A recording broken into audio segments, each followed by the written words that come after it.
O fim da proibição aos jogos de azar é um tema que volta e meia entra em discussão no país, mas não avança. Um livro lançado na Assembleia retoma o debate e defende a regulamentação dos cassinos, bingos e do jogo do bicho. A obra A Teoria das Probabilidades do Jogo, Ciências e Políticas Públicas é assinada por Luiz Carlos Prestes Filho, especialista em Economia da Cultura. Como o nome indica, ele é filho da figura histórica do líder comunista Luiz Carlos Prestes. Bem-vindo, Luiz Carlos. Olá, um prazer estar aqui com vocês na TV da Assembleia. Muito obrigado pelo convite.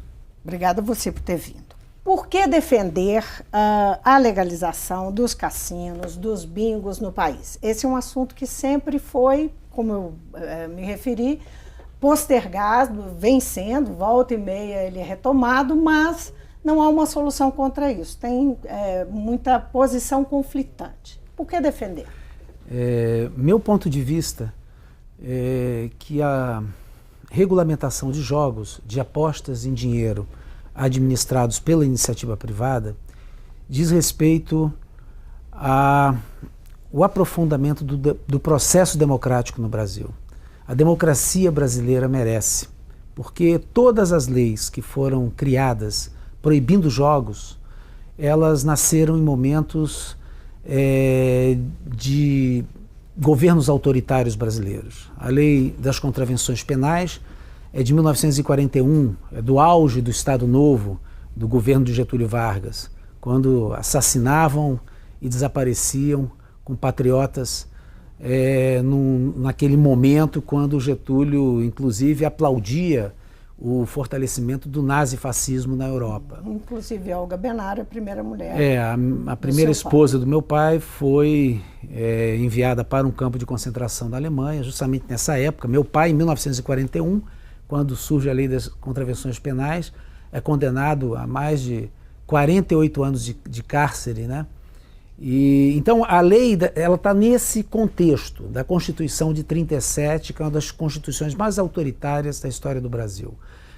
A lei que fechou os cassinos, ela é de 1946, assinada pelo presidente Dutra, né, que conhecia muito bem, né, a cozinha do Getúlio Vargas, e ele já rompido naquele momento com Getúlio, ele proíbe os cassinos no ambiente da Guerra Fria, quando nós tínhamos ali uma escalada de confronto entre o campo socialista, liderado pela União Soviética, e pelos Estados Unidos e as outras nações capitalistas europeias. Por que os cassinos se tornam um pivô disso? Então, sim, 41, a lei das contravenções penais, ela vem para favorecer interesses específicos. O Getúlio usa o seu poder para defender interesses específicos de amigos, empresários, e impedir a proliferação do jogo do bicho. Em 46 ele fecha, o Dutra já vem fechar os cassinos, porque os cassinos tinha como um dos seus principais sócios no cassino da Urca, cassino do Quitandinha, o irmão de Getúlio Vargas, o Benjamin.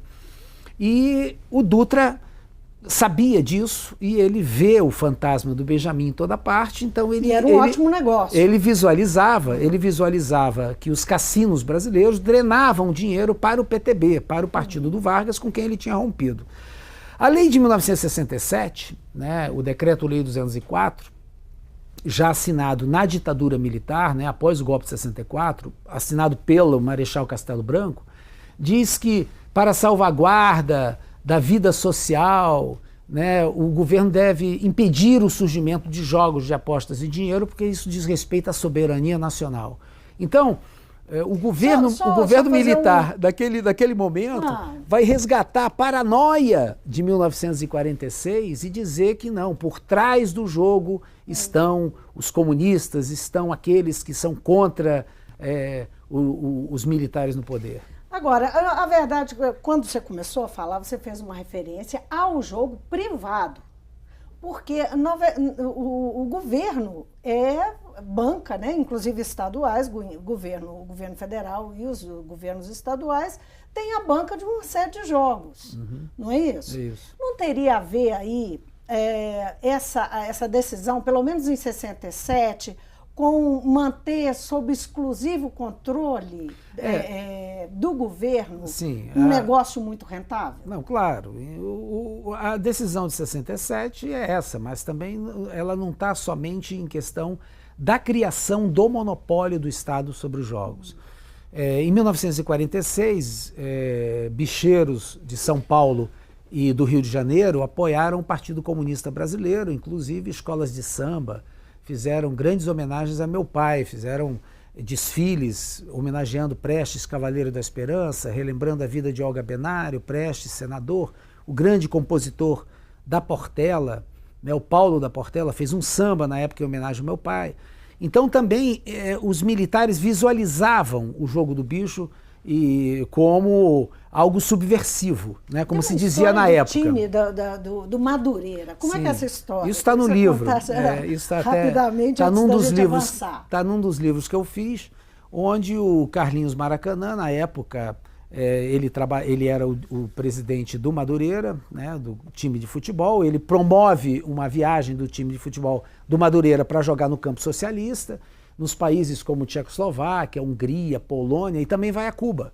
E quando chega em Cuba, em 1962, depois do jogo entre o Madureira e o time Industriales, né, que era um time cubano de futebol, desce da arquibancada o Che Guevara, abraça todo o time e tira uma foto. Então, em 64, quando acontece o golpe, né, além dos militares terem a paranoia de que Bicheiro apoiava o Partido Comunista, né? Como de fato aconteceu nos anos de 45, 46, 47, eles dizem, olha só, né? Olha como isso se comprova, até o Madureira está aqui com o Che Guevara na fotografia. E naquele momento do golpe de 64, o Madureira ainda estava jogando na China, né? Então, na verdade, é muito importante fazer um trabalho, quer dizer, profundo dentro do Congresso Nacional. Eu acho que é uma tarefa para os nossos... projeto na Câmara. Nós temos que fazer um trabalho dentro da Câmara dos Deputados, dentro do Senado, para poder modificar essas, vamos dizer assim, zerar essas leis das épocas autoritárias do Brasil, esse entulho autoritário. Por que isso não foi feito em 88? Olha, isso não foi feito porque por uma série de decisões internas se viam outras prioridades. E a Constituição, de fato, os deputados diziam, não, nós não recepcionamos essas leis autoritárias, né? Mas ao mesmo tempo de não recepcionar, como você, tudo bem que você, vamos dizer assim, ignorou essas leis, mas elas continuam valendo porque nós não tivemos uma regulamentação de uma estrutura legal para atender essas atividades econômicas. Agora, uma das críticas que se faz à regulamentação do jogo, sempre que esse assunto surge, é a questão do risco de lavagem de dinheiro. Como é que você trata disso? Eu vou aqui citar o ministro Viktor Ivanov, que é o ministro que combate lavagem de dinheiro e tráfico de drogas dentro do governo Putin. Ele, inclusive, já esteve no Brasil e deu algumas entrevistas, né? Qualquer pessoa pode acessar na internet, inclusive textos dele em inglês ou espanhol ou em português, não somente em russo. Viktor Ivanov diz que hoje, com o sistema de bancos, né, o sistema internacional, eles não têm liquidez. Então eles precisam, o sistema de banco precisam do dinheiro que é gerado pela cocaína da Colômbia e pela heroína do Afeganistão. Então, com isso, né, o sistema financeiro internacional precisa dessa lavagem de dinheiro. E quem faz essa lavagem de dinheiro são bancos como HSBC, JP Morgan, Bank of America. Ele cita isso, não sou eu que estou inventando, não. Isso aí é o Viktor Ivanov, né, que está dizendo. Então, e em nenhum momento nos relatórios internacionais sobre lavagem de dinheiro, até mesmo das grandes estruturas de investigação de lavagem de dinheiro no mundo, nunca citam nem cassino nem bingo, muito menos o jogo do bicho, que é uma atividade explorada dentro do Brasil. Isso é um aspecto importante, né, que tem que ser considerado. O outro aspecto é que nós temos dentro do Brasil, né, hoje aí vimos a ação da Polícia Federal, da Agência Brasileira de Informações, da Polícia Militar, né, o serviço de inteligência do Gabinete de Segurança Institucional, que tem capacidade, demonstraram uma capacidade plena para poder acompanhar, o COAF, né, para poder acompanhar qualquer tipo de movimentação ilícita. E, portanto... Você está dizendo que tem o que não tinha no passado, que hoje é possível. Hoje é possível, mas eu estou colocando... Porque a verdade é que o jogo ele, leva muito dinheiro vivo, né? A questão é essa, mas eu estou colocando isso porque, na verdade, nem o Lula, nem o Palocci, nem o Aécio, nem o Azeredo usaram o bingo, o cassino, o jogo do bicho para lavar dinheiro. Então, a lavagem de dinheiro, ela não diz respeito somente à atividade de jogos. Né? Então isso tem que ser posto na mesa, né? E nós temos hoje competência. O que está acontecendo no país com essa, vamos dizer assim, essa demonstração, né, de leitura de atos de corrupção e de lavagem de dinheiro que aconteceu, nós vemos aí que o jogo não pode levar a culpa total de que jogo lava dinheiro. Então aí nós temos que fechar todas as empreiteiras, temos que fechar vários segmentos econômicos envolvidos com lavagem de dinheiro. Agora, há uma alegação de questão moral, não é? Inclusive que está em decreto do Dutra. Sim, não é? Isso. Faz uma referência a uma questão moral. Claro. E isso é sustentado, de certa forma, até hoje, não é? Por alguns críticos. Sim, sim. Não é? Por questões morais e éticas, nos anos 20 e 30 proibiam o samba, porque o samba levava à erotização das relações, né? Por questões de segurança, nos anos... Imagina o funk, dos anos 20 até os anos 50, por questão de segurança, era proibido capoeira. Capoeira era legalmente proibido, né?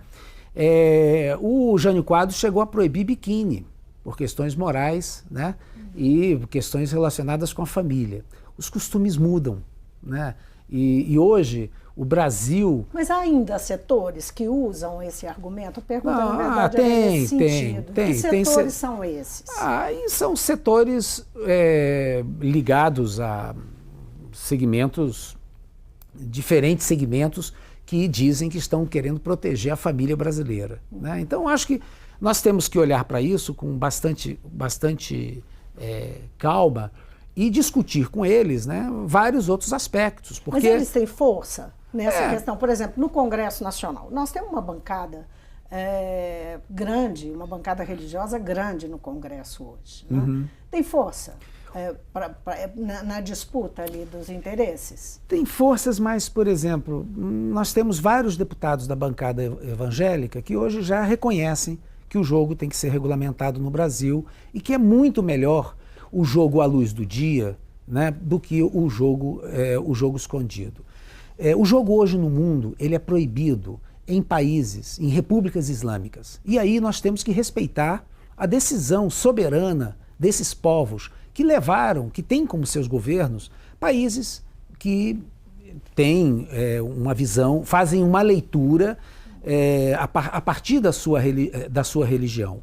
O Brasil não é uma república islâmica e é o único país não islâmico do mundo que proíbe jogos. Então tem uma certa questão e eu penso que nós temos muitas pessoas, por exemplo, eu fiz uma publicação anterior a essa, onde eu fiz questão de entrevistar o rabino Newton Bonder, o babalaô Ivanir dos Santos, que foi o babalaô que criou a marcha contra a intolerância religiosa, um pastor luterano, o pastor Mozart. Entrevistei o padre Omar, que é um assessor do nosso Dom Aranito Tempesta, lá no Rio de Janeiro, né, o arcebispo, e também trouxe a palavra do Sami Isbeli, que é um religioso que trabalha na mesquita muçulmana no Rio de Janeiro, né? Somente o Sami, que se colocou contra a regulamentação de jogos e apresentou, com um belíssimo texto, todos os seus argumentos, né? Agora, nem o babalaô, nem o representante, né, o nosso rabino Newton Bonder, nem o Ivanir dos Santos, o babalaô, nem o padre Omar se colocaram contra. E, inclusive, o padre Omar lembrou o seguinte, que como que ficam, então, os bingos dentro da Igreja Católica, né? E o padre Omar foi muito generoso. Ele é um homem que tem uma penetração muito grande no mundo do entretenimento, é um cantor, um padre que canta samba, né? Tem até um CD gravado com o Diogo Nogueira, né? Ele disse, olha, nós já discutimos muito o jogo do bicho pelo que o jogo tem de mal. Mas por que a gente não tem que discutir pelo que esse jogo tem de positivo? Né? Ele está na rua, ele está na esquina, ele está nas cidades. Né? Hoje o jogo do bicho no Brasil, conforme informações que nós levantamos, né, envolve cerca de 1 milhão de profissionais e são 20 milhões de apostas diárias nas ruas do Brasil. Quer dizer, do ponto de vista econômico, legalizar não só o jogo do bicho, mas os jogos traria uma influência importante sobre a economia? Com certeza. E nós não podemos... Empregos... nós temos...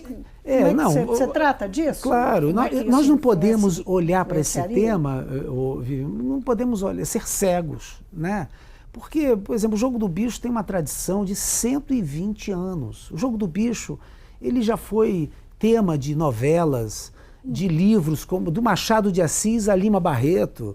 E na verdade, é uma atividade... O Zeca Pagodinho, né, ele foi apontador do jogo do bicho na adolescência. Né, e o Zeca lançou uma proposta muito curiosa, abraçada pelo Instituto Candonga, que levou para o Instituto de Patrimônio Histórico, Artístico e Cultural, de tombar o jogo do bicho como patrimônio cultural e material do povo brasileiro.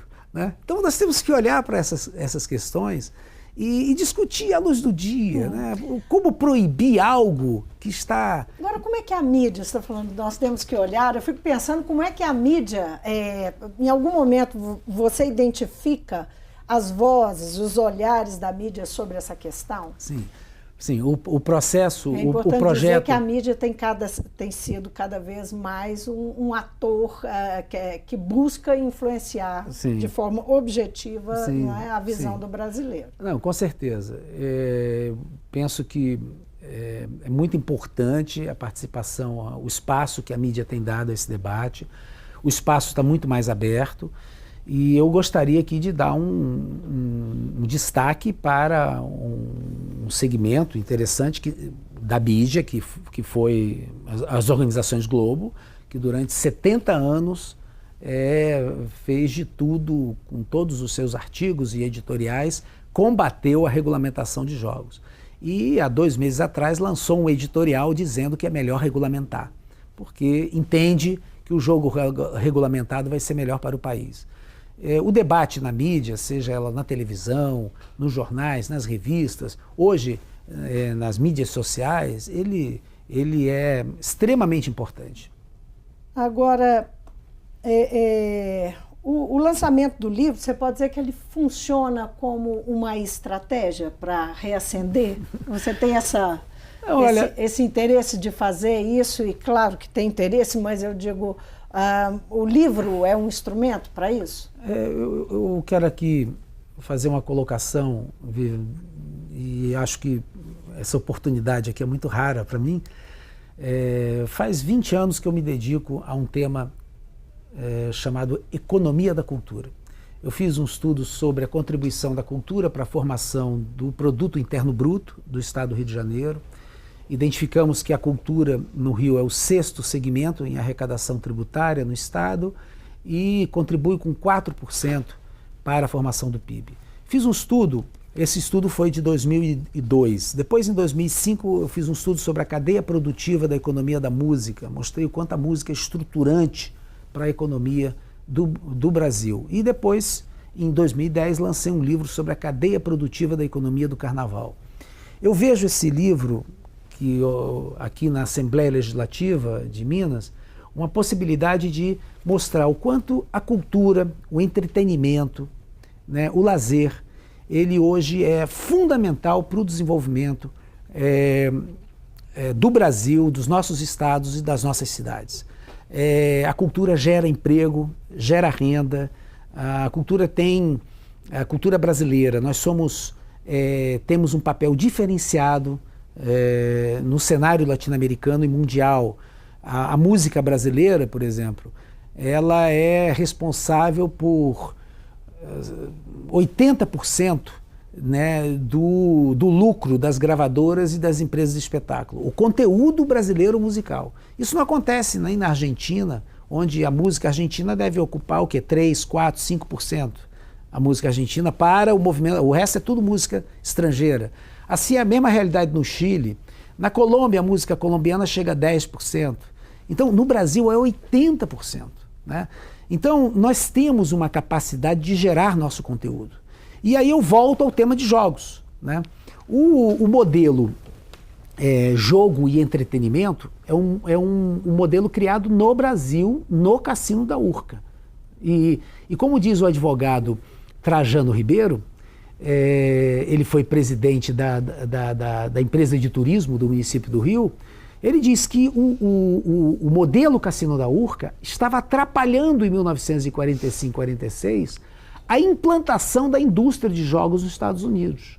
Então, por isso mesmo, os americanos fizeram também um esforço muito grande para que a estrutura de cassinos no país também fosse destruída. Não, mas como assim? Como atrapalhando? Não, atrapalhava, como porque... É que uma indústria de cassino aqui podia atrapalhar dos Estados Unidos? Porque, na verdade, o fluxo de turismo, né, era muito mais interessante você vir para o Rio de Janeiro, onde tem praias, onde tem belíssimos... do que você ir para um deserto. Né? Então, naquele momento, e aquele momento era quando estava implantando Las Vegas, sim, como estava começando a ser desenhado. Então, isso, o Trajano Ribeiro trouxe isso como uma informação complementar a essa nossa conversa também. Né? Então, eu acho que esse livro, ele para mim está no contexto da minha trajetória. Eu penso que, eu agora estou terminando um trabalho grande sobre a indústria do audiovisual. Eu acho que falar do entretenimento, da cultura, do lazer, nós temos que falar de música, temos que falar da indústria gráfica e editorial de livros, jornais e revistas, temos que falar do audiovisual, mas também temos que falar de jogos. Né? O Vietnã hoje, um país que sofreu a guerra que sofreu os problemas geopolíticos nos últimos anos, atrai para o Vietnã 19 milhões de turistas ano, com um país com 90 milhões de habitantes e um país com 300 mil quilômetros quadrados. O Brasil, com a indústria de jogos. Com a indústria de jogos. E o Brasil hoje, com 8 milhões de quilômetros quadrados, nós atraímos 5 milhões de turistas. Então, nós temos que contextualizar os jogos dentro da indústria do entretenimento, da indústria da cultura e criar plataformas, né, que valorizem a nossa identidade brasileira. Luiz Carlos, foi um prazer ter você aqui no Mundo Político. Prazer foi meu, muito obrigado pelo espaço e fico aí à disposição caso os espectadores desejem enviar perguntas, esclarecimentos. Né? O livro é da editora ePaper, né? Uma editora do Rio de Janeiro. Fica a dica aí, ePaper. ePaper, pelo site pode-se comprar também a versão eletrônica, tá bom? Do livro, ele está disponível também em versão eletrônica. Ok, obrigada de novo. Eu conversei com o Luiz Carlos Prestes Filho, ele é especialista em economia da cultura e autor desse livro, Probabilidades no Jogo, Ciências e Políticas Públicas. Não, mentira, A Teoria das Probabilidades no Jogo, Ciências e Políticas Públicas. Na verdade, o livro trata exatamente da questão do jogo no Brasil. O que aconteceu, como que o jogo deixou de ser legal, o jogo privado, porque hoje em dia quem banca o jogo no Brasil é o Estado, não é? Então, o livro, no livro ele defende a volta do jogo, inclusive do bicho. Por que vou defender essa legalização é que você vai ver nessa entrevista. O Mundo Político fica por aqui. Obrigada por nos acompanhar e até o próximo programa.